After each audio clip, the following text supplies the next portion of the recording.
Mara Hart, 34-year-old wife of Damon Hart, stood at the entrance of her husband's company party while hundreds of investors, employees, and photographers watched. Damon Hart, 38-year-old husband of Mara Hart and founder of Hart Meridian Group, looked at her simple ivory dress with disgust, then pointed toward the exit. Beside him, Tessa Royce, 31-year-old mistress and public relations director of Damon Hart, smiled like she had been waiting all night to see Mara reduced in front of everyone. Damon said, "Remove her, she has no place here." The ballroom went silent. Glasses stopped halfway to lips, phones rose, employees stared, investors whispered, no one helped her. Mara kept her face calm, but her fingers shook around her clutch. To everyone watching, she looked ordinary, almost out of place beneath the gold lights and expensive suits. They saw a quiet wife in an old ivory dress and thought Damon had outgrown her. They did not know that same dress was the one she wore when Damon signed his first office lease. They did not know she had fixed his speeches, corrected his numbers, protected his reputation, and opened the first door that saved his company before anyone in that ballroom cared about his name. Then Reed Cross, 36-year-old bodyguard hired by Damon Hart for the event, stepped forward. Damon had hired Reed through an outside security contractor to block Mara, shame her, and make her look like an unwanted woman begging for attention. But Damon did not know that Reed was once the security chief trusted by Silas Vale, 63-year-old father of Mara Hart. And Reed knew the one name Damon had never bothered to understand. Mara was not just Mara Hart. She was Mara Vale, hidden daughter of the man whose trust had quietly backed Damon's company when no bank trusted him, no investor believed him, and no expansion deal could survive without risk protection. The signed agreements, silent partnership records, archived company deck, and Vale Shield Trust documents could freeze Damon's expansion deal, expose his lies, and pull the floor out from under the empire he claimed he built alone. While Damon thought Mara was weak, Mara was actually holding his company, his reputation, and his future in her hands. Reed stopped in front of her. Damon expected him to drag her out. Instead, Reed lowered his head and bowed. "Miss Vale," he said, "forgive me, I did not know he meant you." Mara looked at Damon, then calmly said, "Put the original company deck on the screen." The night Damon tried to break Mara was the night Mara finally decided his lies no longer deserved her silence. This isn't just a story about public humiliation. It is about what happens when a proud man mocks someone he does not truly know while standing on power that secretly belongs to her. Dear viewers, thank you for being here. If you watch without subscribing, it is like letting Mara's strength be ignored again. When you subscribe, you stand with every quiet soul who was mocked, underestimated, and still chose to rise. Please subscribe now and comment where you're watching from. Mara Hart's hand froze over the keyboard when she saw the missing slide. It was 1:17 in the morning. The whole house was dark, but her private study glowed with the cold light of her laptop. The room was silent except for the soft hum of the computer and the sound of her own breathing, which had suddenly become too loud. Mara Hart, 34, was Damon Hart's wife, and the quiet woman many people believed had done nothing except stand beside him at events. They did not know she had helped build his company from the shadows. They did not know she had corrected his first pitch, saved his first lease, and opened doors Damon thought had opened because the world had finally noticed him. On the laptop screen was the final presentation for Damon's company party. One slide was gone. The file history showed its title like a ghost. Silent Partnership Disclosure, Vale Shield Trust. Mara stared at the title until the words blurred. That slide was not decoration. It was not a family detail. It was a required disclosure from the original expansion package, the quiet legal footprint of the help her family had given Damon years ago, when no bank trusted him and no investor wanted to risk $1 on his name. Someone had deleted it. And Mara already knew who wanted her erased before the celebration began. A message appeared on the side of her screen. Cole Brenner.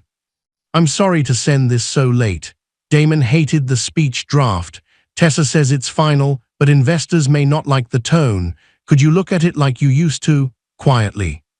Cole Brenner, 42, was Damon's chief financial officer and one of the few people at Heart Meridian Group who knew Mara had shaped Damon's best business moments.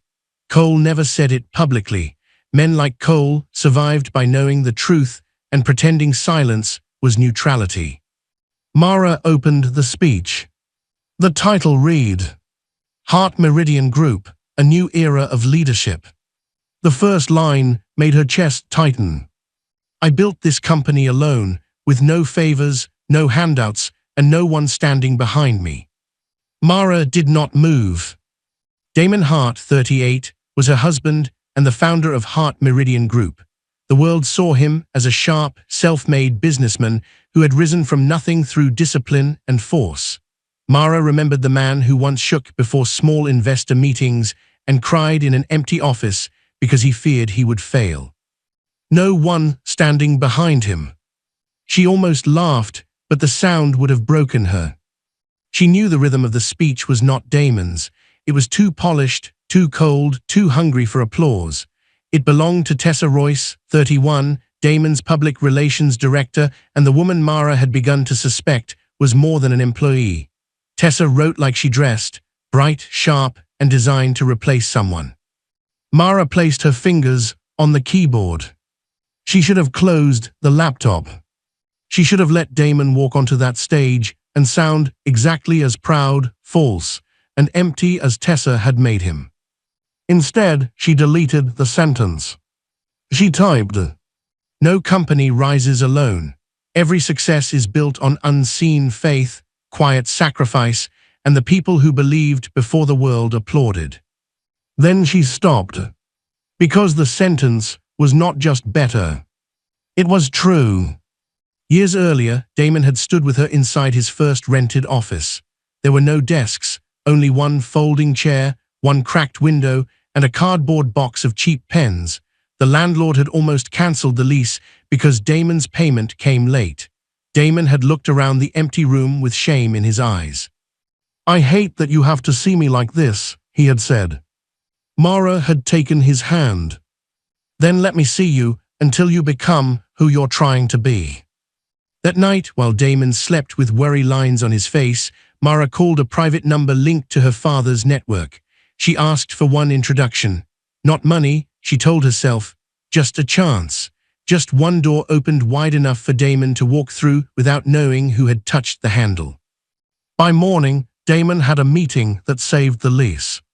He never knew. Mara kept editing. Another line said Damon had created his own discipline method.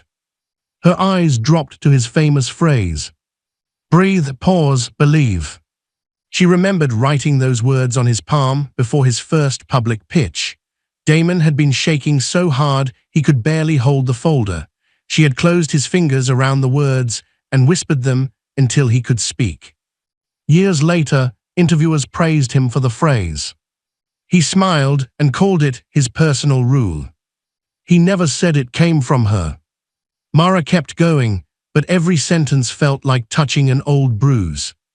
Then another memory rose. A business magazine had once asked Damon who believed in him first. Mara had been in the kitchen, unseen, holding a glass of water.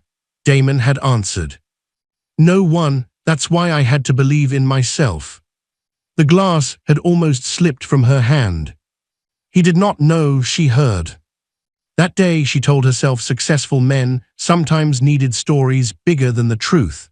She told herself silence was love. She told herself one lie in an interview did not erase every private moment they had shared. Now at 1:17 in the morning, she wondered how many times love had only taught Damon that she could be deleted. Her phone buzzed. A message from Damon. Don't come early tomorrow. Tessa has arranged security. I don't want confusion at the entrance. Mara read it once. Then again. Security. Confusion. She was his wife, not an intruder. A second message came in before she could breathe. Sealer's Veil. When a man deletes your name in private, he is preparing to deny you in public. Sealer's Veil, 63, was Mara's father and the powerful founder of Veil Shield, the private security and risk network Damon only partly knew about.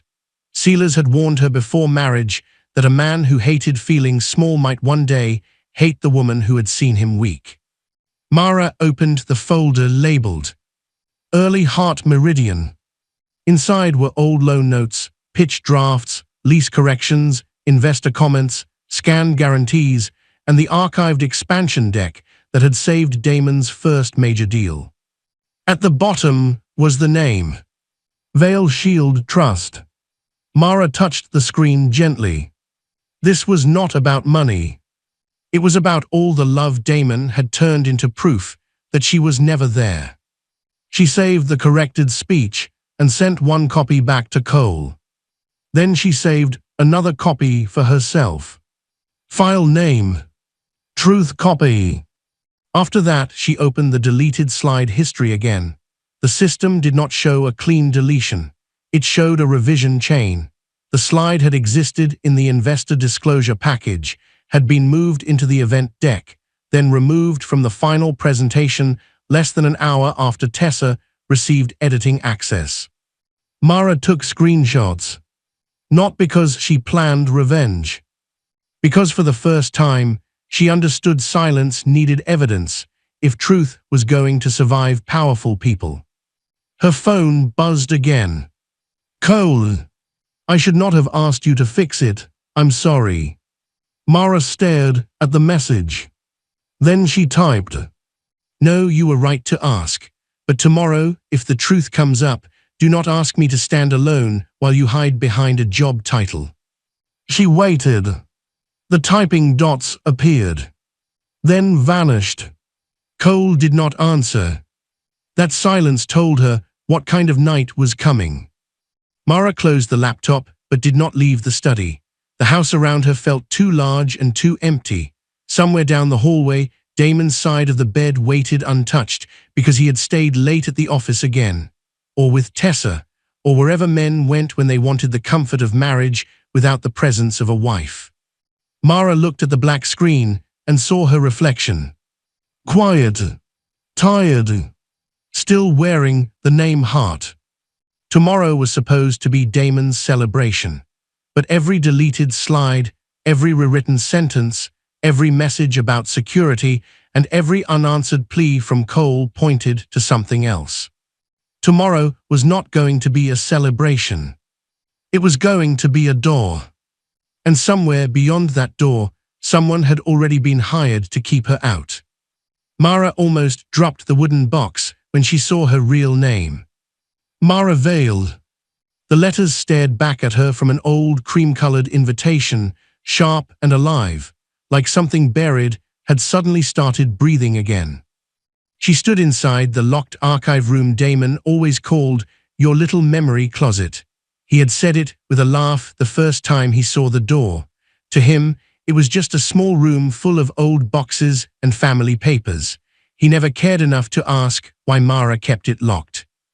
Now, after seeing the deleted Veil Shield Trust slide on Damon's presentation, that locked room felt less like a memory closet and more like the only place in the house that still knew who she was.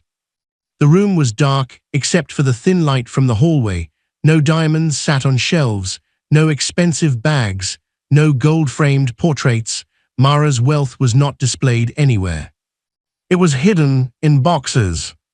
Just like her power. Just like her name. She placed the wooden box on the desk and opened it fully. Inside were pieces of a life she had folded away to become Damon's wife. An invitation addressed to Mara Veil, her mother's obituary, a hospital visitor sticker, a broken silver chain, an old Veil Shield access card, and a sealed envelope written in her father's handwriting. Her fingers touched the invitation first. Years ago, before Damon, Mara had been known as the only daughter of Sealer's Vale. She had grown up behind guarded gates, quiet hallways, and doors that opened only after someone else checked if it was safe. Every school event had a security man standing near the exit. Every new friend was quietly investigated. Every boy who smiled at her was watched from a distance. Even freedom felt borrowed. Mara never hated Sealers for protecting her. But she hated being treated like something valuable instead of someone human. After her mother died, Mara began using her mother's surname in public. Lane. It sounded normal. Zovd. Unimportant. That was the name Damon first knew. Not Mara Vale.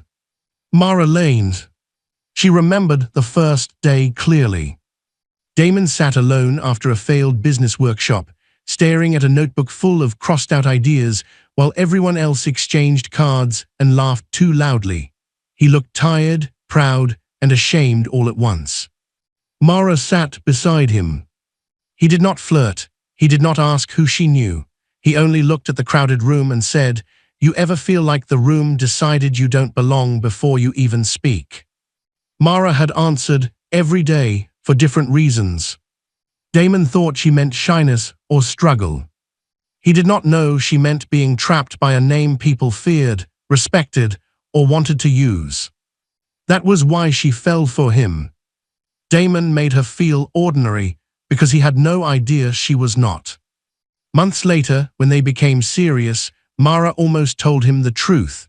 They were walking outside after dinner, and she had practiced the words all day. "My real name is Vale. My father is not just in security. My family is powerful." But before she could speak, Damon said something that stopped her. "I can't stand rich people who pretend their help is love," he said. "I want to build something that belongs to me." Mara went cold. She heard the pain under his words. Damon did not hate wealth only because he lacked it. He hated feeling small beside it. So Mara swallowed the truth and gave him only a piece of it. "My father works in private security," she told him. Damon laughed. "So he's intense." Mara smiled sadly. "That's one word for it." From that day, she began editing herself for Damon's comfort. First her name, then her family, then her help, then her pain. Mara looked down at the sealed envelope in the box. Her father had given it to her the night before her wedding. She remembered Sealers standing in her childhood home, holding the envelope like it was heavier than paper.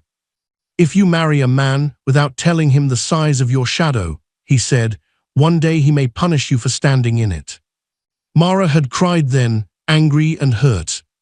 Damon loves me because he doesn't know any of that. Sealers' answer had been quiet. Then you do not know if he loves you beyond the part you made easy for him. She had never opened the envelope. Until now. Her hands trembled as she tore it open. Inside was one document, a clean summary of the early guarantee that Vale Shield Trust had given Heart Meridian Group. It listed the risk protection terms, the silent support structure, and the disclosure requirement that had to appear in investor-facing materials connected to expansion financing. At the bottom was a note from Sealers. "I did this because you asked me to help him without humiliating him. Do not let him use your mercy as proof you were never there." Mara pressed the page to her chest. The tears came quietly. Not wild tears, not loud ones. Just the tired kind that fall when someone finally understands she may have loved a man by protecting the wrong part of him. Then her eyes caught the hospital visitor sticker. A different memory rose. Reed Cross, 36, had once been a security chief at Vale Shield and the man trusted to protect Mara years before Damon ever knew her. Back then, Mara had slipped away from a charity event because she wanted 1 hour without guards. A car followed her. 2 men stepped out. Before fear could swallow her voice, Reed stepped between them and said, "Walk behind me, Miss Vale." Later, in the medical room, She gave him a silver compass engraved with 4 words. Stand where truth stands. Reed lowered his head when he accepted it. Not like a servant, like a man accepting a vow. Then he told her, wanting freedom does not make you foolish. It only means the cage was real. Mara touched the old visitor sticker. Reed, she whispered. She had not seen him in years. After her wedding, Reed had requested reassignment. Mara had thought Sealers sent him away because he disapproved of Damon. She had never asked. Back then, asking questions about her father's security choices always made her feel like a child again. Her phone rang. Sealers. Mara answered with a shaking breath. Dad. Sealers' voice was calm but not soft. Damon's company hired event security for tomorrow through Northline. Mara stiffened. Northline Security was a corporate contractor that had once worked under Veil Shield's network before separating into a public-facing firm. It handled events for clients who wanted professional protection without appearing connected to Sealers Veil. Why would Damon use Northline? Because Tessa wanted a clean outside vendor, Sealers said, because Damon wanted distance, and because proud men often hire the truth without recognizing it. Mara closed her eyes. Who did they assign? A pause followed. Then Sealers said, Reed Cross. Mara's breath caught. Sealers continued, he was not given your photo. The brief names you only as Mara Hart, possible disruption risk. No maiden name, no family connection, no threat assessment, just an instruction to stop you if you arrive. Mara looked at the open box, the envelope, the visitor sticker, and the old name she had buried. He doesn't know Damon's wife is me, she said. No, Sealers answered, and I did not tell him. Mara's eyes opened. Why? Because if I tell him before anything happens, Damon will say you staged the confrontation. If Reed recognizes you only when Damon dishonors you in public, then Damon will have created his own witness. The cold realism of it struck her. Sealers was not being dramatic. He was building a record before Damon could rewrite it. Sealers added, I sent Reed a limited instruction. Observe, do not reveal yourself unless Mara is publicly dishonored. Protect her name, not only her body. Mara's throat tightened. You think he'll understand? If the night turns cruel, Sealers said, trust the man who lowers his head before he speaks. The call ended. Mara stood in the archive room, surrounded by everything she had hidden. Tomorrow, Damon would bring security to the door. But he had no idea the door might remember her name first. By noon, Mara had already been turned into a security threat. Her name was no longer listed as Damon's wife. It sat on a restricted event sheet in red letters. Hold AT entry, personal disruption risk. The top floor of Hart Meridian Group looked like a luxury war room. Staff members hurried past glass walls with printed programs, flower samples, sponsor cards, and tablets glowing with last-minute changes. Every screen showed Damon's face beside the same 3 lines. A new era. A single vision. One man's rise. That last line was everywhere. One man's rise. It was not an accident. It was the story Damon wanted the world to believe. Inside the executive conference room, Damon stood near the window, reading his speech from a tablet. Tessa stood beside the long table with a red pen in her hand, controlling the room like the party was not an event, but a takeover. Elaine Hart, 64, was Damon's mother and Mara's mother-in-law. Elaine had always believed Damon deserved a wife who made him look richer, louder, and more important. Mara's quietness had always offended her because it reminded Elaine of where Damon started before the money made him easier to praise. Tessa tapped the speech with her pen. The speech is stronger now, she said. I kept the rhythm but removed the weakness. Damon looked down at the page. Tessa had used Mara's corrected lines, but stripped out the humility. The words flowed better now because Mara had fixed them, but the heart was gone because Tessa had cut it out. Cole stood near the wall, holding a folder too tightly. He knew. He had sent the speech to Mara the night before. He knew the rhythm belonged to her. But he said nothing. Elaine looked at the seating chart and smiled. Good, Mara's name is not here. Damon's eyes flicked toward the page. Elaine's smile widened. That girl always looked like she was apologizing for breathing. Damon did not defend his wife. The silence lasted only a second, but it said more than any insult could have. Tessa watched him carefully. She knew when to press a wound. She placed a printed invitation on the table. It read, Mr. Damon Hart and guest. Damon frowned. That went to the house. Tessa smiled. Yes, let her see what she is now. Cole shifted uncomfortably. Elaine gave a soft laugh. Damon looked at Tessa. That was unnecessary. His voice was weak, not angry, not protective, just uncomfortable. Tessa stepped closer. Cruel would be letting her walk in tonight and embarrass herself. Controlled is better. Then she touched the tablet and opened the entrance plan. Mara's name appeared again in red. Hold AT entry, personal disruption risk. Cole finally spoke. She is legally his wife. Tessa turned to him. And emotionally unstable wives are still security risks when they interrupt corporate events. Cole's face tightened, but he went quiet again. Damon looked at the red words. Something in him hesitated. For one breath, the room around him changed. He was not standing in glass and wealth anymore. He was younger, sweating in the bathroom of a cheap event hall before his first investor dinner.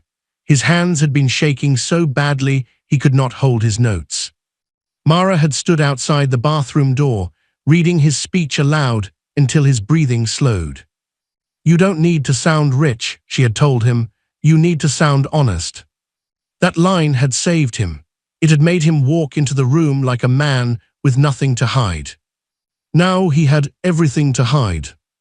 Damon blinked and the memory vanished. Tessa had seen the hesitation. She moved closer and adjusted his tie. That woman loved you when you were small, Damon, she said softly. I love the man you became. The words went straight to the part of him he hated most. Small. Damon hated that word. He hated the old rooms, old suits, old fear, and old witnesses. And no one was a greater witness to his old life than Mara. Elaine leaned back and added, Mara keeps you tied to failure. Tessa understands your future. Damon looked once more at the red label beside Mara's name. Then his conscience folded under his pride. Fine, he said, but no chaos. Tessa smiled. No chaos, just optics. A knock sounded. Grant Ellis, 29, was the staff event coordinator managing the company party logistics. He opened the door with a headset over one ear and a clipboard pressed against his chest. Northline Security is here. Damon straightened. Send him in. Reed Cross entered the room in a charcoal suit, calm and silent. Damon looked at him like a weapon he had purchased. Tessa looked at him like a tool. Elaine looked at him like a wall Mara would not pass. Reed looked at the room like a man trained to notice lies. Tessa handed him a security brief. We may have a personal disruption tonight, she said. Reed read the page. Subject, Mara Hart. Possible emotional disruption. Deny ballroom access unless cleared by Mr. Hart. There was no photo. No maiden name. No mention of veil. No written threat. Reed's eyes paused on the name Mara, but his face did not change. Has Mrs. Hart threatened anyone? He asked. Damon's jaw tightened. No. Has she been formally banned from the property? Tessa answered before Damon could. This is not about law, this is about judgment. Reed looked up. Security without law becomes intimidation. Tessa's smile cooled. Damon stepped forward. I don't need philosophy. If she arrives, stop her. Reed held his gaze.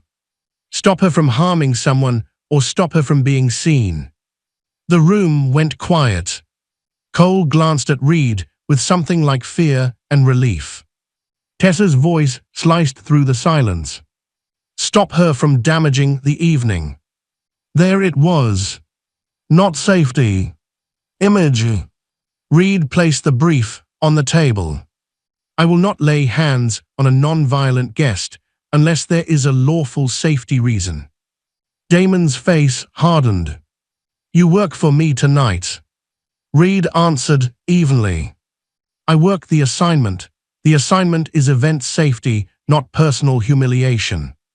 For a moment, Damon looked like he might argue. Then he remembered the guests, the investors, the cameras, and the story he wanted to tell. He waved Reed away. Just be at the entrance. Reed turned and walked out. In the hallway, his phone vibrated. A secure message appeared from Sealers.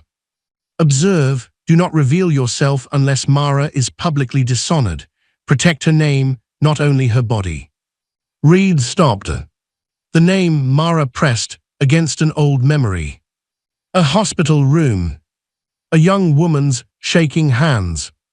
A silver compass placed on a bedside table. 4 engraved words. Stand where truth stands. Reed touched the compass inside his jacket.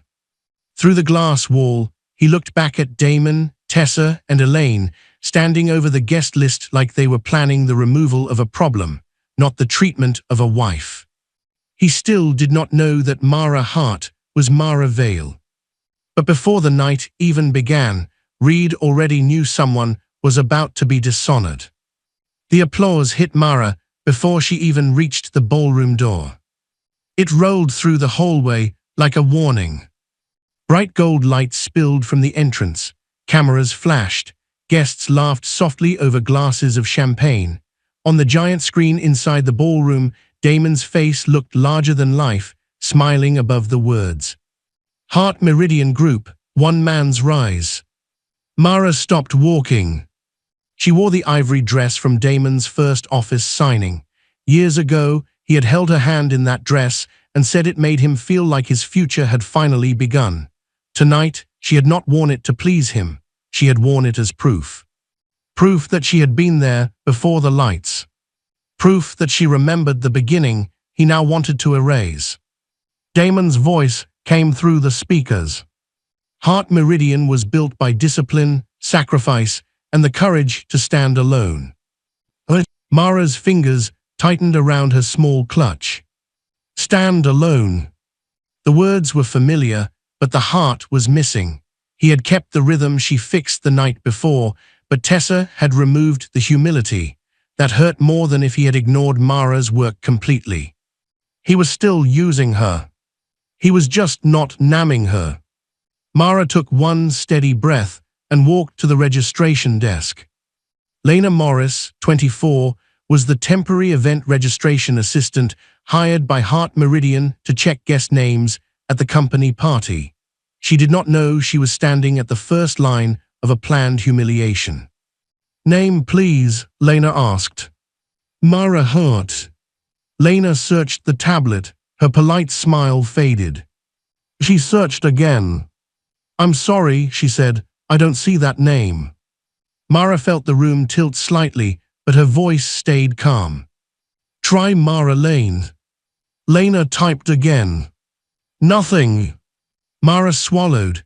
The next name felt like opening a locked door in public. Try Mara Vale. Lena's finger hovered over the screen. Before she could type, a voice came from behind Mara. There's no need. Mara turned. Tessa stood a few steps away, smiling like she had arrived exactly on time. She is not on tonight's approved guest list, Tessa said. Mara studied her face. You were waiting for me. Tessa's smile widened. Damon was afraid you'd misunderstand the tone of the evening. The words were soft, but the insult was clear. Mara did not belong here. Mara did not understand this level. Mara was supposed to feel small before she even entered. A few employees slowed near the entrance. One photographer lowered his camera, then raised it again. Mara felt the trap forming around her, one witness at a time. Tessa looked down at the ivory dress. That dress again, she said. You really do live in old chapters. For a second, Mara was back in Damon's first office, standing beside one folding chair and a cardboard box of pens. Damon had been so nervous that day. He had whispered, "One day, this will all mean something." Mara looked at Tessa now. Some old chapters are where the truth was written. Tessa's smile flickered. Then Elaine stepped out from the ballroom. Her pearls shone under the gold lights, and her face carried the calm cruelty of a woman who believed the room was already on her side. "Mara, dear," Elaine said, loud enough for nearby guests to hear. "This is humiliating, for you, I mean." Mara turned to her. Elaine continued, "A wife should know when her husband's world has grown beyond her." The words struck deep, but Mara did not lower her eyes. A husband's world does not grow beyond the woman who helped him build it. Elaine laughed. "Helped, you arranged flowers and held his hand. Don't confuse comfort with contribution." That one hurt. Not because it was true, but because Mara had let them believe it. She had hidden the calls, the corrections, the introductions, the late nights. She had made her love look like background noise. Cole appeared behind Elaine, pale and tense. Mara looked at him. "Cole, tell them I was part of the early files." Cole froze. His eyes filled with the memory he did not want. 3 years earlier, Damon had sat in a conference room with 2 investors, minutes away from presenting numbers that did not balance. Mara had noticed from the back of the room. She had written the correction on a folded napkin and passed it to Cole. Cole had used it. The deal had survived. Afterward, he had told her, "He should know what you did." Mara had answered, "Let him have the win, he needs one." Now Cole looked at the floor. He said nothing. Mara's heart sank. Then Damon walked toward the entrance. He did not look surprised to see her. He looked annoyed. That was the answer. He knew. "Mara," Damon said loudly, turning his voice into a performance, "why are you doing this tonight?" Mara stared at him. "I came because I am your wife." Damon glanced toward the cameras. "This is a corporate event." Tessa stepped beside him. Not behind him. Beside him. Mara's eyes caught the diamond flame necklace on Tessa's throat. 2 months earlier, Mara had found the receipt in Damon's jacket. When she asked about it, Damon said it was a gift for a client's wife. Mara had believed him because the truth would have hurt too much. Now the truth was shining around Tessa's neck. Mara looked at Damon. "So she is corporate and I am not."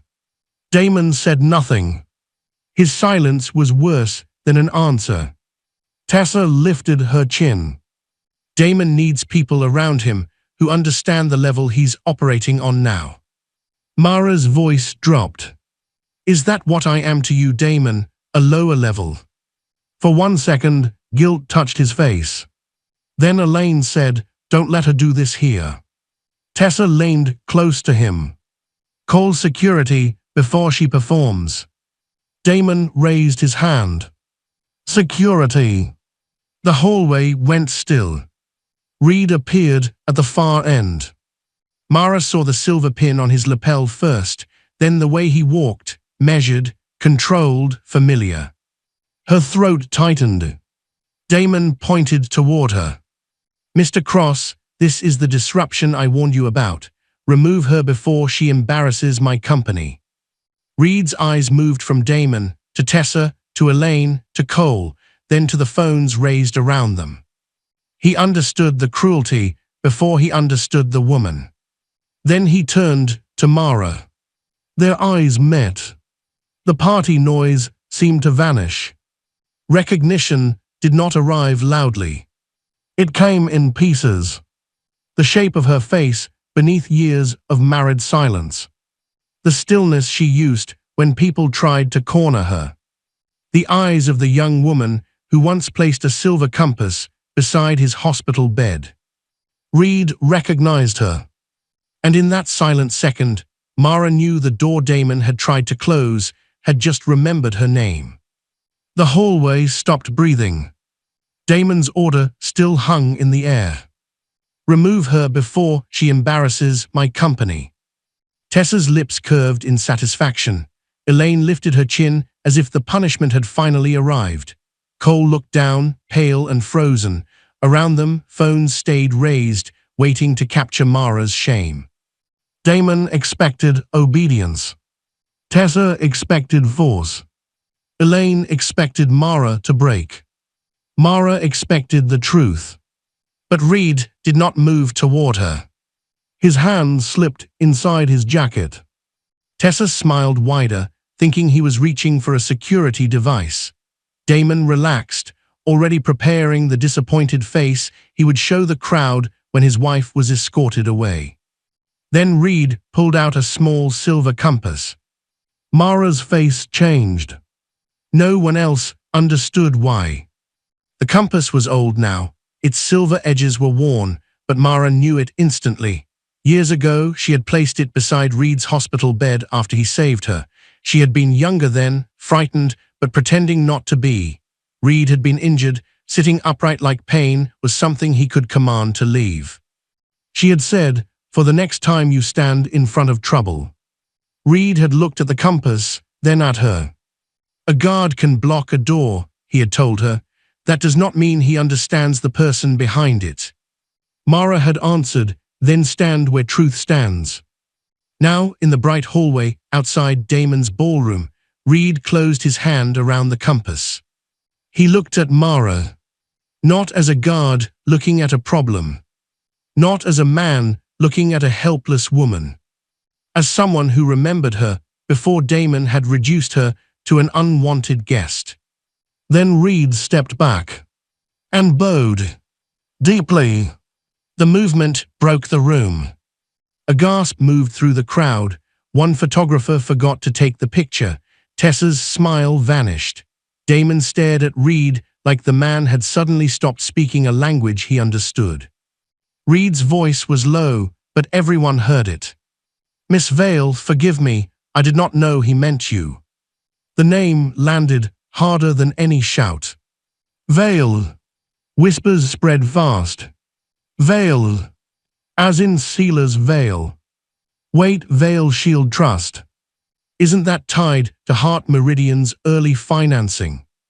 Damon forced a laugh, but it came out thin. "This is ridiculous. Her name is Mara Hart." Reed straightened. "Her married name is Hart. Her name is Vale." For a moment, Mara could not speak. That sentence did something Damon had not done in years. It gave her back to herself. Tessa stepped forward quickly. "This is obviously staged. Mara called him here because she wanted attention." Reed looked at her. "I was hired by Mr. Hart through Northline Security." Tessa's mouth opened, then closed. The first crack in her control appeared right there. Damon snapped, "I hired you, you work for me." Reed's face remained calm. "You hired event security. You did not hire me to participate in the public humiliation of your wife." The word humiliation changed the hallway. People who had been recording for entertainment suddenly realized they were recording evidence. Elaine tried to recover the room. "My son has the right to protect his event." Mara turned to her. "From what, Elaine, his wife, or the truth?" The crowd murmured. Damon lowered his voice. "Mara, stop, you're embarrassing yourself." Mara looked at him. and the pain in her eyes was quiet enough to hurt everyone watching. "No, Damon, I embarrassed myself for years by protecting you from the truth of what you became." The words reached back to the night before, to the speech she had fixed, to every lie she had softened for him. She had spent years making him sound better than he was. Now she was done. She turned to Cole. "Put the original deck on the screen." Cole went pale. Tessa frowned. "What original deck?" Mara answered, "The archived company deck before the Veil Shield Trust disclosure slide was deleted." The investors reacted at once. Damon's face changed. Not with anger now. With fear. That fear told the room she was not lying. Cole's hands trembled. Damon whispered, "Cole, don't." Mara's voice stayed calm. "Cole, you have spent years knowing who helped build this company. Tonight you choose whether to stay silent for him or tell the truth in front of everyone." Before Cole could move, Raid's phone rang. The caller ID showed one name. Sealer's Veil. Reed looked at Mara first. He did not answer until she gave the smallest nod. That small pause mattered. He did not take over her moment. He asked without words. Then he answered and placed the call on speaker. Sealer's voice filled the entrance. "Damon Hart." Damon turned pale.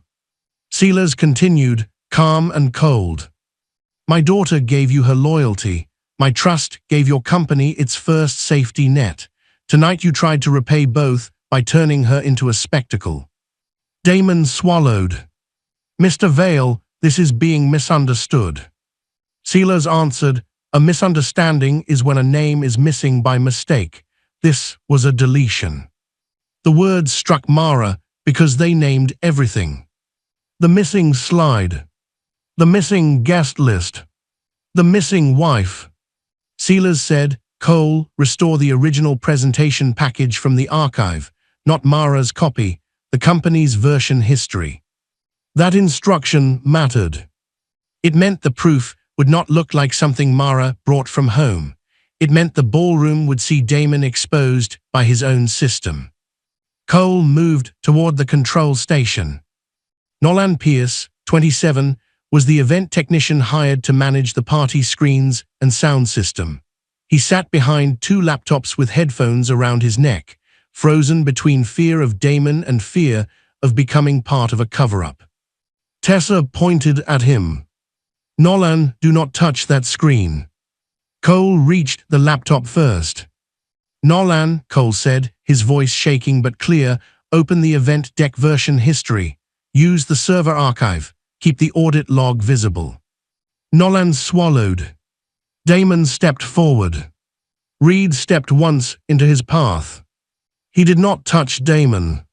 He did not threaten him. He simply stood there. Damon stopped. The giant screen flickered. Damon's face disappeared. The slogan vanished. Then the screen showed the company system archive. A list of versions appeared. Original Investor Event Deck, uploaded by Cole Brenner. Revision 2, edited by Tessa Royce. Final Party Deck, approved by Damon Hart. Tessa's face drained of color. Cole clicked the original deck. The deleted slide appeared. Silent Partnership Disclosure, Veil Shield Trust / Hart Meridian Group. A second document followed. Early Expansion Guarantee, Veil Shield Trust. Then a third. Risk Protection Agreement, authorized by Sealer's Veil. The room erupted in whispers. Tessa's hand flew to the diamond necklace at her throat. Elaine stared at Damon like she no longer knew which version of his life was real. Mara stepped to the registration table, the same table where her name had been denied. When Damon had no office, I found the door. When investors doubted him, my father's trust carried the risk. When his numbers failed, I corrected them. When his speeches sounded desperate, I gave them dignity. Her voice trembled once, then steadied. I never asked to be announced because I thought love did not need witnesses. She looked around the room. But tonight, Damon invited witnesses. Damon opened his mouth. Nothing came out. Mara slowly removed her wedding ring. She did not throw it. She placed it on the registration table, the same place they had tried to erase her. Then she looked at the screen. You wanted me removed from your company party. Now let everyone see what happens when the woman you erased stops protecting your image. Behind her, Reed stood one step away. Not touching, not claiming, not rescuing, just standing where truth stood. And as the investors turned from Mara to Damon, the celebration began to feel less like a party and more like the first hearing of a trial no one had prepared for. Continuing from your uploaded script, here are the revised scenes 6-10 with logic gaps tightened and the story continuity preserved. The giant screen exposed Damon before he could build another lie. Across the ballroom, the words burned in white letters. Silent Partnership Disclosure, Veil Shield Trust / Heart Meridian Group. For several seconds, nobody moved. The gold lights, the champagne glasses, the flowers, the cameras, the polished stage, everything Damon had built to glorify himself now stood around him like witnesses. Damon stared at the screen as if it had betrayed him. But the screen had only shown what he betrayed first. Tessa moved before anyone else. She rushed toward the control table where Nolan Pierce sat frozen behind two laptops with the event feed still live. Turn that off, Tessa snapped. Now. Nolan looked from her to the screen, then to Cole, then to the investors watching every movement. Tessa leaned closer. I am the PR director, cut the feed. Before Nolan could touch the keyboard, Cole stepped forward. Don't touch it. Tessa turned on him. Cole, have you lost your mind? Cole looked at the screen, then at Mara. For years, he had known enough to feel guilty, but not enough to be brave. He knew Mara corrected Damon's early numbers. He knew important doors opened after Mara made quiet calls.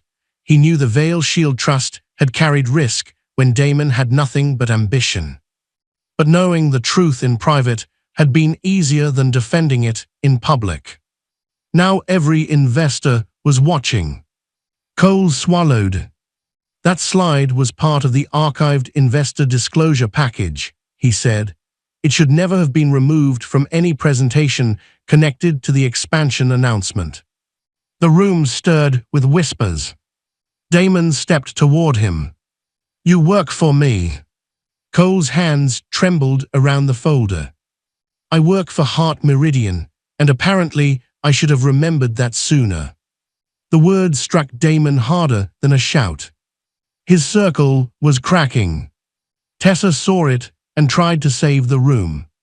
She turned to the guests with a bright, full smile.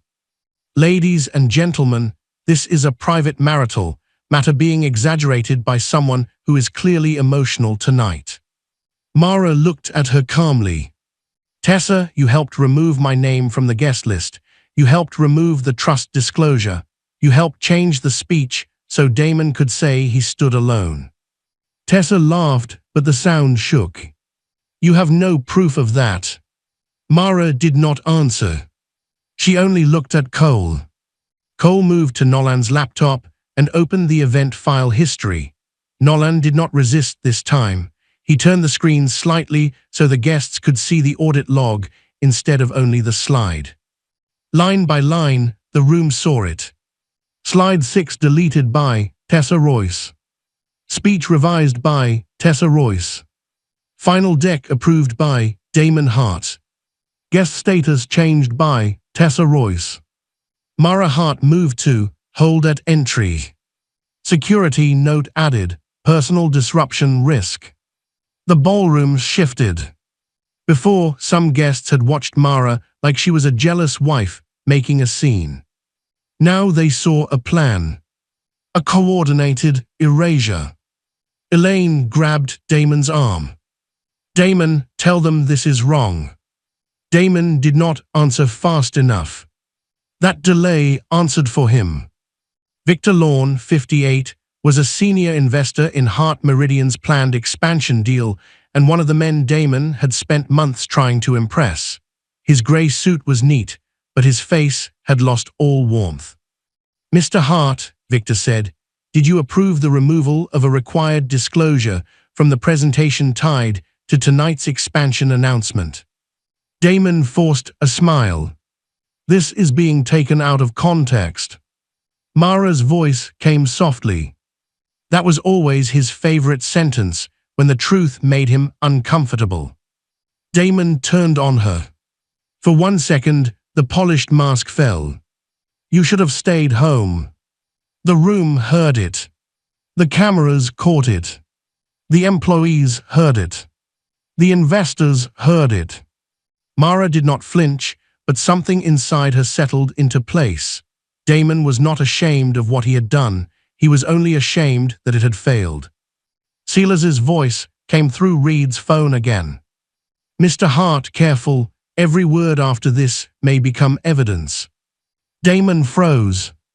Reed stood beside Mara, still 1 step away. He did not touch her. He did not speak over her. He simply held the space around her steady, as if his job was not to save her voice, but to make sure no one stole it. Tessa felt the room slipping away and chose cruelty. She looked at Mara. "You hid your father's money because you knew Damon would never want to look like your charity case." The words cut deep because a small part of them touched Mara's fear. She had hidden her name because she loved Damon. She had hidden the help because she did not want him to feel owned. She had buried her power so he could stand taller. Mara took 1 slow breath. "No," she said, "I hid my name because I wanted to know if I could be loved without it." The ballroom went still. Mara looked at Damon. "And for a while, I thought I was." Something flickered across Damon's face. A memory. Years earlier, after his first failed investor meeting, he had sat with Mara on the floor of the empty office. Rain had tapped against the window. His voice had cracked when he said, "If I ever become someone important, promise me you'll remind me who I was before the applause." Mara had smiled through tears. "I won't have to, you'll remember." Back in the ballroom, Damon remembered. But he did not apologize. His pride stood taller than his grief. "You should have told me," he said. Mara's eyes shone. "I tried to love you in a way that protected your pride. You used that mercy to erase me." No one spoke. Then Mara turned to the investors. "I am not here to take a company away from honest employees. I am here to stop a man from building his throne on lies." Silas's voice followed, calm and legal. "Effective immediately, Vale Shield Trust is freezing all discretionary support connected to Heart Meridian's expansion package pending disclosure review." The word discretionary mattered. It meant Silas was not destroying the company in anger. It meant he was enforcing the condition Damon had tried to hide. The room erupted. Damon stepped back as if the words had struck him. Victor Lawn turned to the other investors. "Until the disclosure issue is reviewed, our expansion commitment is suspended." Another board observer muttered, "We cannot move forward under undisclosed governance risk." The New Era party collapsed in real time. Tessa reached for Damon's hand. He pulled away. That small movement broke their alliance faster than any accusation. Elaine glared at Mara. "You ruined him." Mara looked at her. "No, Elaine, I stopped hiding what he ruined in himself." Then Mara turned to the registration table. Her wedding ring still rested there. For one breath, Damon looked like he thought she might take it back. Instead, Mara picked up the printed guest list where her name had been missing and placed it beside the ring. "Keep both," she said. "One is the name you erased, the other is the promise you broke." Then she walked out. Reed followed one respectful step behind her. The cameras kept recording. But for the first time that night, Mara was no longer the spectacle. Damon was. And as the ballroom doors closed behind her, Damon's silence felt less like defeat and more like the beginning of a war he was not ready to lose. The party did not continue after Mara walked out. It broke apart. Servers stopped pouring champagne. Employees stood in corners, whispering with wide eyes. Investors gathered near the boardroom with tight faces. Phones buzzed again and again as clips from the ballroom began spreading before Damon could control the story. Mara walked down the private hallway with her head high, but every step felt heavier than the last. The ring was gone from her finger. Her name had been restored in front of everyone, but her heart still felt like something had been pulled out by the root. Behind her, Damon's voice came. Mara. For the first time all night, he said her name without performance. She stopped, but she did not turn. Earlier she had wanted him to see her. Now he wanted her attention, and she made him wait for it. Damon came closer, breathing hard. You made your point. Mara turned slowly. Her face was calm, but her eyes were tired. No, Damon, you made mine. Damon looked left and right, checking who could hear. That one small movement told her everything. Even now, after everything, he was watching the room before he looked at her pain. He lowered his voice. This got out of control. Reed moved slightly, not in a threatening way, but enough to stand between Damon and Mara if he had to. Damon glared at him. This is between me and my wife. Mara answered before Reed could. You ended that privilege when you made it a public performance. Damon's face tightened, then his voice softened, almost breaking. I was angry. Tessa pushed too far. My mother pushed too far. The party got out of hand. Mara listened, and something old inside her woke up. This was not the first time Damon had apologized by handing the blame to someone else. 2 years earlier, at a smaller company dinner, he had introduced her as my wife Mara. She doesn't really understand the business side, but she keeps me grounded. Everyone had laughed. Mara had laughed too, because she did not want to embarrass him. Later, in the car, she told him it hurt. Damon had sighed and said, "Don't make everything emotional." That night, she apologized for being sensitive. Now she understood. Tonight was not sudden. It was only the final version of many smaller humiliations she had forgiven. Damon reached for her hand. Mara stepped back. The movement was small, but it felt like a door closing. Damon looked wounded. After everything, we survived. Mara's voice softened, and that made it sadder. I survived loving you. You survived being loved by me. Damon had no answer. At the end of the hallway, Tessa appeared. Her makeup was still perfect, but her control was gone. Elaine followed behind her, furious and pale. Tessa said quickly, Damon, the investors are asking for you. We need to issue a statement before Mara's side frames this. Mara turned to her. My side is the documents. Tessa's eyes narrowed. You think this makes you noble. You hid behind your father's money and waited for the perfect moment to humiliate him. Reed spoke for the first time since leaving the ballroom. She waited until he ordered a guard to remove her from a room her family helped secure. Tessa turned on him. And you, what are you, her loyal dog? The insult hung in the air. Reed did not react. No, he said, I am the witness Mr. Hart hired. Damon's face changed. He had hired the proof against himself. Cole entered the hallway with 2 people behind him. Janet Orlow, 55, was a senior board member at Hart Meridian and one of the few directors not personally chosen by Damon. Her face was steady, but her eyes were sharp with alarm. Miles Gray, 49, was the company's outside governance advisor. invited to the party to support the expansion announcement, but now walking like a man arriving at an emergency hearing.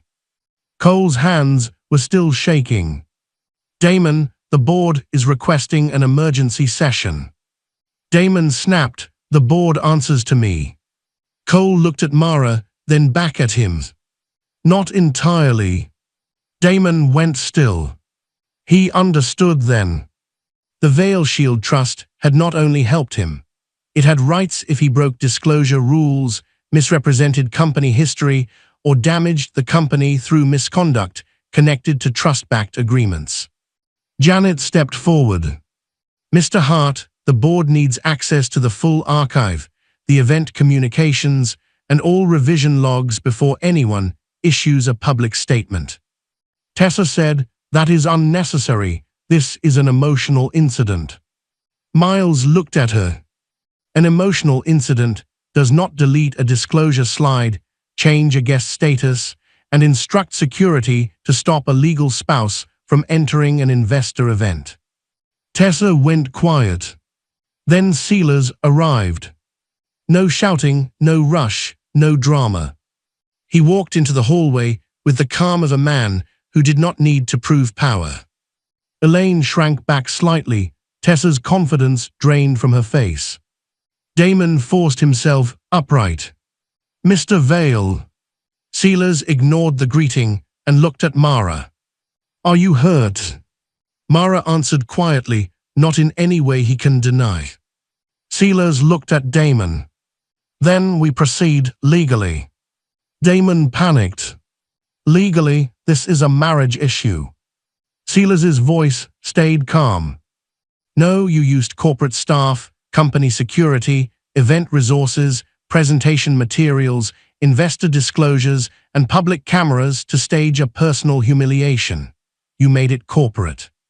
A woman in a grey coat stepped forward. Evelyn Marks, 46, was Mara's attorney, prepared by Sealers because he had feared Damon might cross a line tonight. She did not look dramatic. She looked organized, which somehow frightened Damon more. Evelyn opened a folder.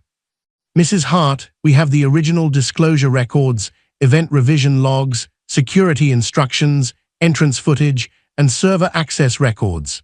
We will preserve them tonight. Damon looked at Reed. You recorded me. Reed answered, the venue recorded the event. Your own security order required full surveillance coverage.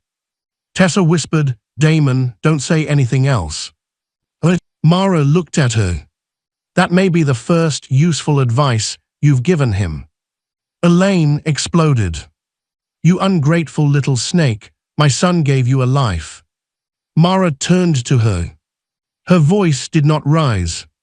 No, Elaine, I gave your son a life he became ashamed to share with me. Elaine had no answer.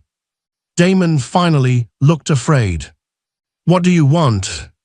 Mara stared at him, remembering the empty office, the shaking hands, the man who once needed her belief. Then she said, I wanted a husband, now I want a divorce. Damon's pride cracked. Mara, don't do this. She answered, you already did. Outside, rain fell softly. Reed opened the door for Mara, but did not guide her through it. He let her walk first. Sealers noticed. Mara noticed too. As she stepped into the rain, Damon called after her. You'll regret turning everyone against me. Mara turned back. Rain touched her face. No, Damon, I regret the years I turned myself against my own truth to keep standing beside you. Then she left. Behind her, Damon stood under the lights with nothing left but pride, panic, and a story he would soon try to rewrite. By morning, Damon's downfall was already on every screen. The first clip showed him pointing at Mara and saying, remove her before she embarrasses my company. The second showed Reed bowing and saying, Miss Vale. The third showed the giant screen changing from Damon's smiling face to the words. Silent Partnership Disclosure, Veil Shield Trust / Hart Meridian Group. The fourth clip was the quietest, but it hurt the most. Mara removing her wedding ring and placing it on the registration table where her name had been denied. People argued online before breakfast. Some called Mara powerful, some said she had exposed a cruel husband, others said she had planned it all, some asked why a wife would shame her husband in public, others answered that Damon had chosen the public first. The story did not collapse Damon all at once. It became a storm. And Damon, who had built his life around controlling rooms, could not control the world outside one. Inside his office, the blinds were closed. Tessa stood near the conference table, pale but sharp-eyed, her phone in one hand and a printed statement in the other. Elaine sat stiffly beside her, angry enough to shake. Marcy Dale, 45, was the crisis consultant Tessa had called before sunrise to protect Damon's public image. She had spent years helping wealthy men sound sorry without admitting guilt. Marcy read the draft aloud. Mara Hart, estranged spouse of Damon Hart, disrupted a private business event in an attempt to weaponize family connections during divorce negotiations. Damon stared at the word estranged. They had not been estranged before the party. They had been broken, yes. Cold, yes. But not separated. Tessa saw his hesitation. They don't know that, she said. Elaine leaned forward. Say she was unstable. People believe emotional women are unstable. Damon looked at the statement again. For 1 second, he seemed to understand that this was the same plan as the night before. Make Mara look emotional, make himself look reasonable. Then his pride chose for him. Send it, he said. Across town, Mara sat in a quiet suite at Silas's estate. There was no victory around her, no celebration, no champagne, just silence, pale morning light, and a wedding album someone from her house had packed into a box. She had not asked for it. Still, she opened it. The first photo showed Damon at the altar, younger and softer, with tears in his eyes. Mara remembered his whisper that day. I don't care where you come from, I only care that you came to me. She had believed him. Now, looking at the picture, she understood the tragedy. Damon had not cared where she came from because he had not thought it mattered. When her name finally mattered, he hated it. Silas entered but did not speak right away. He waited until she closed the album. Then he said he released a statement. Mara read it. Her sadness did not leave. But something clean and hot rose through it. He is still trying to write me as the problem. Silas looked at her with quiet pain. Then stopped editing his drafts. The words landed deep. For years, Mara had fixed Damon's speeches, softened his sharp edges, corrected his mistakes, and made him sound better than he was. Now he wanted to use one more false story. This time, she would not repair it. Evelyn opened a folder on the table. Inside were the original party deck, the deleted disclosure slide, guest list change logs, emails from Tessa, security instructions, entrance footage, company card records tied to Tessa's necklace, Cole's internal memo about Mara's early work, and Reed's formal incident report. Mara's eyes paused at Reed's name. Silas noticed, but he said nothing.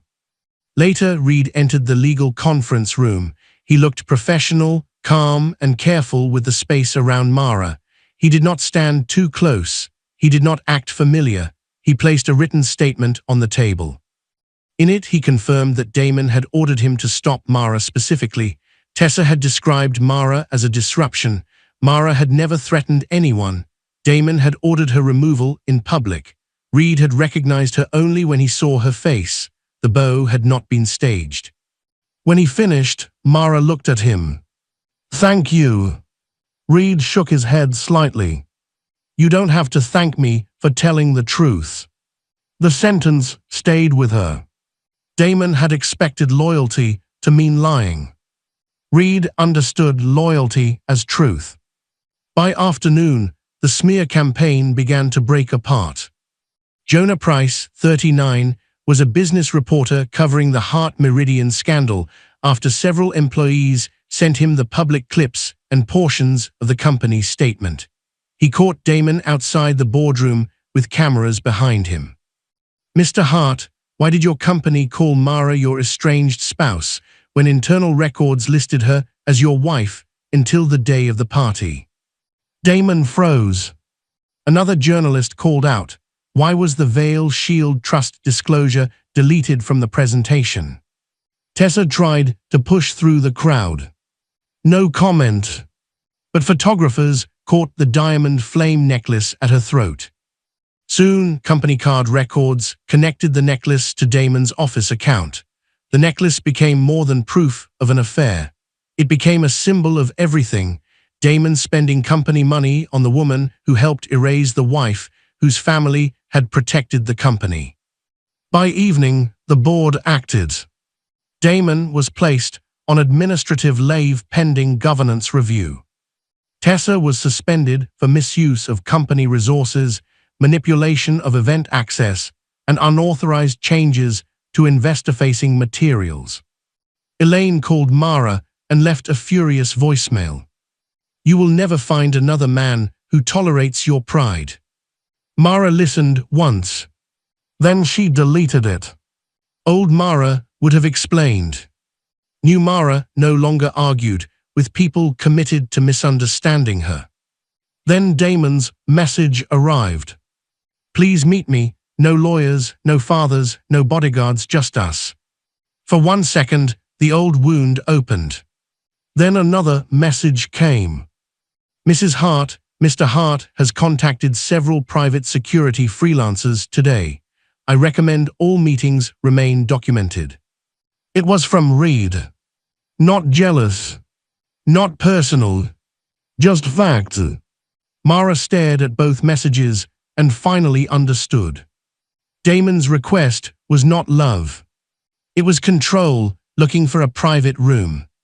She replied, "Any meeting will happen with lawyers present." Damon answered almost immediately, "You've changed." Mara typed back, "No, I stopped disappearing." She set the phone down, but it lit up again before she could breathe. This time, the message was not from Damon. It was from Evelyn. He just filed first. Damon filed for divorce first. Not because he wanted freedom. Because he wanted the headline. By sunrise, his legal team had already shaped the story.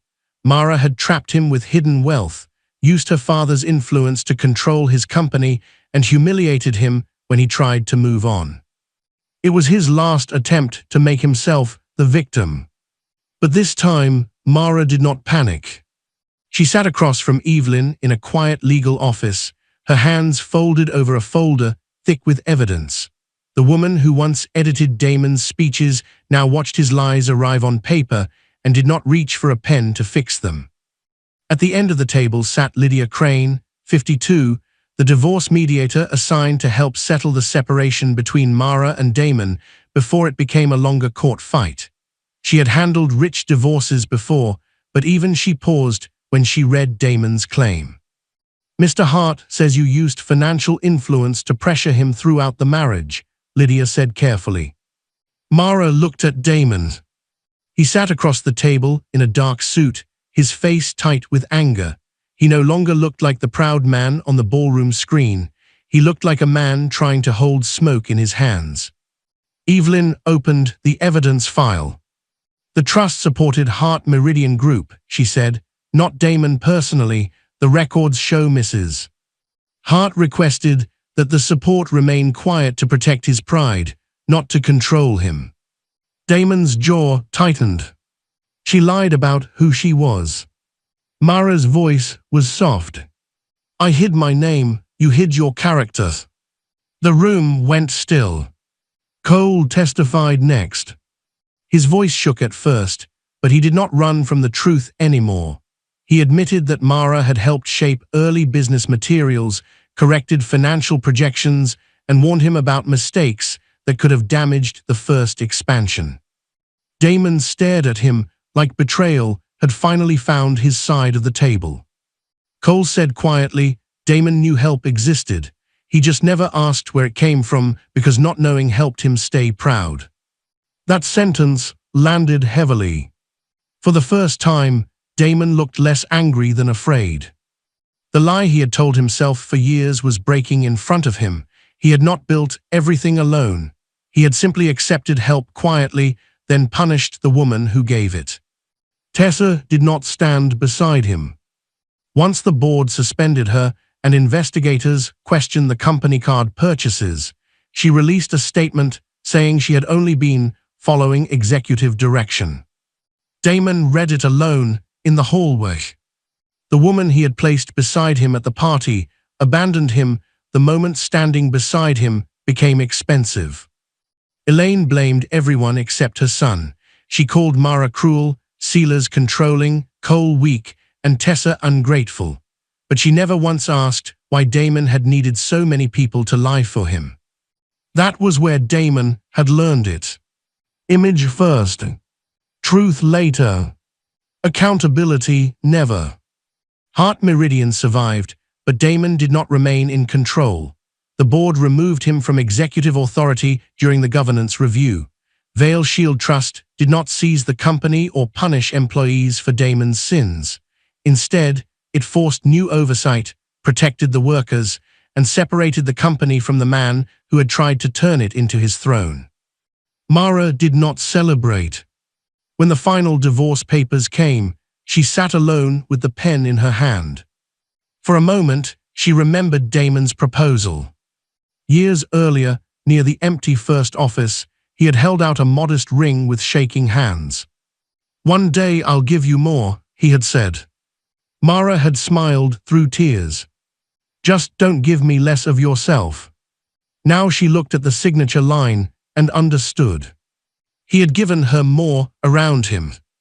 More money, more rooms, more applause, more distance, but less truth, less tenderness, less of the man she had loved.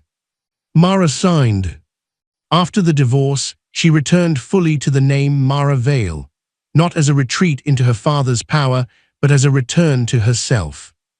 Then she started the Unseen Hands Initiative, a foundation for women who had helped build families, companies, and dreams, but had been erased from the credit.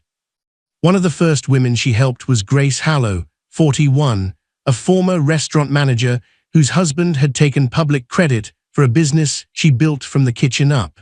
When Grace cried during her first meeting, Mara did not tell her to be strong. She simply said, "You already were. That is why they used you for so long." Reed remained near the legal process, but never too near Mara's private life. He gave statements when needed. He confirmed facts. He attended meetings when security mattered, but he never arrived uninvited. He never claimed he had always known better. He never used Damon's failure to make himself look like the better man. That was why Mara noticed him more. Not because he stepped forward. Because he knew when not to. One evening, months after the divorce was final, she found him in the garden at Silas's estate, standing near the stone path like a man more comfortable facing danger than emotion. "You keep leaving before anyone can thank you," Mara said. Reed looked at the trees. Gratitude can become a chain if a man enjoys it too much. Mara studied him. Damon had loved being needed. Reed feared misusing it. She asked, "Why did you request reassignment after my wedding?" Reed was silent for a long moment. "Because you chose a life outside your father's walls. I did not want my presence to make that choice feel watched." Mara's chest tightened. For years, she thought he had left because he disapproved of Damon. Now she knew he had left because he respected her freedom. "You could have warned me," she said. "Maybe," Reed answered, "but a warning from me would have sounded like judgment. You deserved to choose without another man deciding what was safe for you." Mara looked away before he could see her eyes fill. Then she asked about the compass. Reed took it from his jacket. The silver was worn, the engraving had faded, but the words remained. "Stand where truth stands." "You kept it all these years?" she asked. "Some orders come from employers," he said. "Some come from moments that decide who you become." There was feeling between them now, quiet but real. But Reed did not confess anything. Instead, he said, "I resigned from Vale Shield today." Mara turned sharply. "Why?" "Because your father was my employer. You are his daughter. After everything you survived, any friendship between us should begin without duty standing in the room." The honesty of it made her silent. Damon had always wanted her love to come with usefulness. Reed was removing usefulness before asking for closeness. Months later, Mara visited Reed's new office. It was small, a desk, 2 chairs, a wall map, and the silver compass on a shelf. It reminded her of Damon's first office. But this time, the man inside it did not need her to make him feel bigger. Reed said, "I built it small on purpose." "Why?" "So I never mistake growth for character." Mara smiled. For the first time, it did not hurt. Nothing began with a kiss that day. It began with peace. And somewhere between the quiet office and the compass on the shelf, Mara realized her heart had not died in Damon's hands after all. The room rose to its feet before Mara finished speaking. Applause thundered through the hall, but for one sharp second, Mara could not move. A year ago, another room had gone silent while people raised phones to watch her shame. Now those same bright lights fell on her name, her work, and the women who had come because they saw themselves in her story. Behind her, the screen did not show Damon's face. It showed the logo of her foundation. The Unseen Hands Initiative. Mara stood at the center of the stage in a soft white suit, her hair pinned back, her eyes steady. She was no longer hiding behind anyone's dream. She had built something with her own name on it. The room was filled with women who understood quiet erasure. One had built her husband's restaurant but was never listed as co-owner. One had managed a family business for 10 years while her spouse gave interviews alone. One had helped launch a startup, then was written out after funding arrived. Mara looked at them and felt the ache of recognition. Then she said the final line of her speech. "For years, I thought love meant making someone else's success easier to carry. I know now love should never require a woman to disappear. If your hands helped build it, your name deserves to stand beside it." The applause grew louder. Silas watched from the back of the room, emotional but controlled. He had spent years protecting Mara with walls, guards, warnings, and quiet power. Now he watched her protect others with truth. Cole stood near the side aisle. He was not treated like a hero. He did not deserve that. But he was there, working under reformed leadership at Heart Meridian, trying to live honestly after years of silence. Redemption had not erased his cowardice, but it had given him a place to begin again. Damon was not invited. Still far away in a smaller office under another company's name, he watched a clip of Mara's speech on his phone. On his desk sat an old photo from the first office signing, the one where Mara wore the ivory dress. He stared at it for a long time. Regret was there. But regret could not rebuild what arrogance had destroyed. Tessa was somewhere else too, trying to repair her career. Her name still followed the scandal. People remembered the woman who helped erase a wife and ended up exposing herself. Her punishment was not dramatic. It was worse. She became a warning in every room she once wanted to control. Back at the gala, Mara stepped down from the stage. Reed waited near the side. Not by the door. Not watching exits. Not standing like a guard. He stood among the people who loved her. That mattered. He was no longer assigned to protect her. He had resigned from Vale Shield months ago. He had built his own small firm, made his own name, and waited until no duty stood between them. Now he was her chosen partner. Mara walked to him, and only then did the room notice the silver compass in his hand. The same compass from the hospital. The same compass from the ballroom. The same compass that had survived her marriage, her humiliation, her divorce, and her healing. Reed looked at her softly. "You once told me to stand where truth stands." Mara smiled. "You did." He shook his head. "No, you did first. I only followed the direction." That was why she loved him. He never tried to become the hero of her story. He only honored the strength she had already carried. Later that evening, the gala lights faded into warm garden light. The wedding was small. No corporate stage. No loud spectacle. No crowd waiting to judge her. Only simple flowers, quiet music, and people who knew what Mara had survived. Clara Voss, 57, was a longtime family friend of Sela's and the woman chosen to lead Mara and Reed's wedding ceremony. She had known Mara as a guarded girl, a hidden wife, and now as a woman standing openly in her own name. Sela's walked Mara down the garden path. Before they reached Reed, he paused and looked at his daughter. For years, he had feared the world would break her if he loosened his grip. Now he saw the truth.